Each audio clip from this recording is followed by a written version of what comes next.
In a parallelogram ABCD, M is the midpoint of DC, and there's a point X on BC such that angle MAX is 30 degrees. MAX, that is this one here.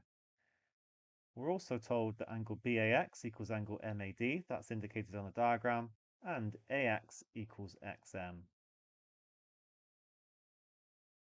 So I've got myself an isosceles triangle.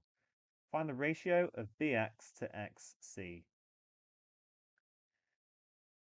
One thing I can do immediately is the fact that I've got an isosceles triangle, I can fill in these angles. I've got 30 and 120. And I've somehow got to use these two angles being the same. In fact, another property of parallelograms are that they have opposite sides the same, but also opposite angles the same.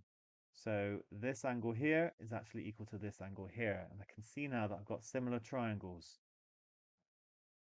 So this triangle here and this triangle here must be similar because two of the angles are the same, therefore three of the angles are the same. And you should like make some notes on that if you're answering this question like with a full written response. So I'm going to draw out ABX.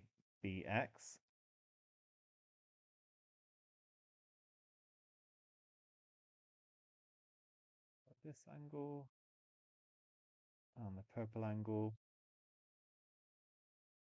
And then I've got ADM, which I'm going to draw in the same orientation.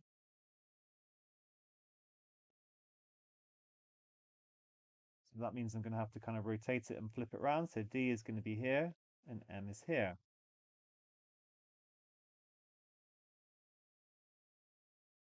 Great. Now, one thing I can do, I don't have a lot on the sides at the moment, but I could say, for example, that this is Y, AB is Y, which means DM is going to be Y over 2.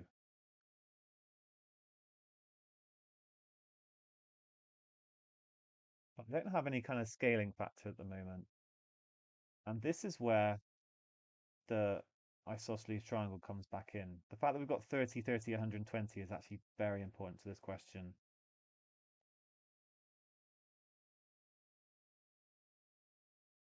So I'm kind of drawing it out, 120 up here, just in a slightly different orientation, 30 and 30. What we can actually do is split it in half, because if I bring it round, I can actually create an equilateral triangle. So let me keep this one where it was. Actually, I'm sorry, I'm going to bring it in, but there it's there. And this one comes round, and then I've got 60, 60, and 60.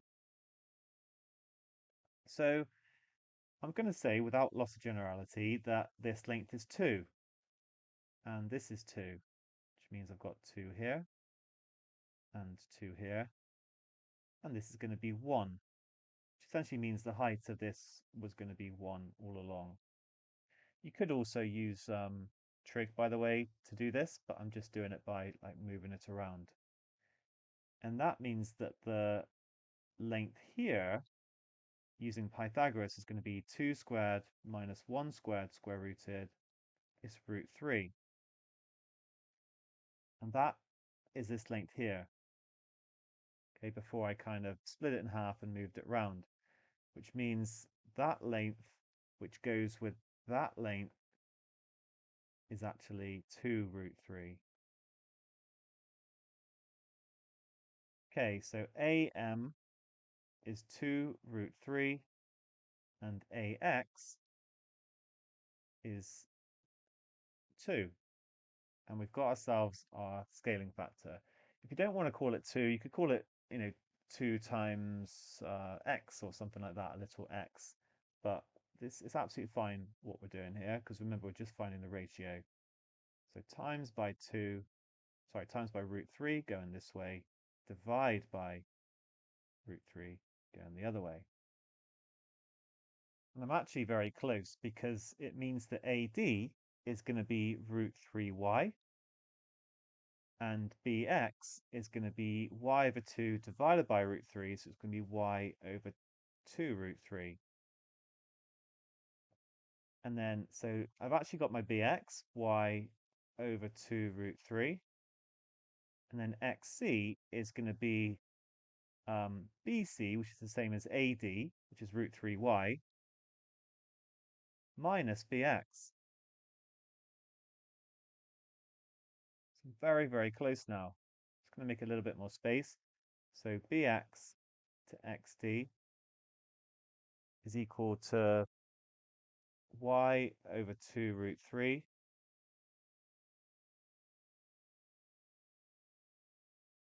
to root 3y minus y over 2 root 3. I'm going to multiply, well, I'm going to divide through by y.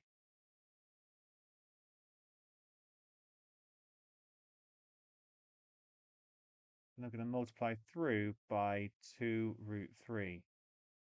So I'll just get 1 there. Then I'll get 6 here. And 1 here, in fact. That's worked out really nicely. You could alternatively put them over a common denominator. But this gives us the answer of 1 to 5.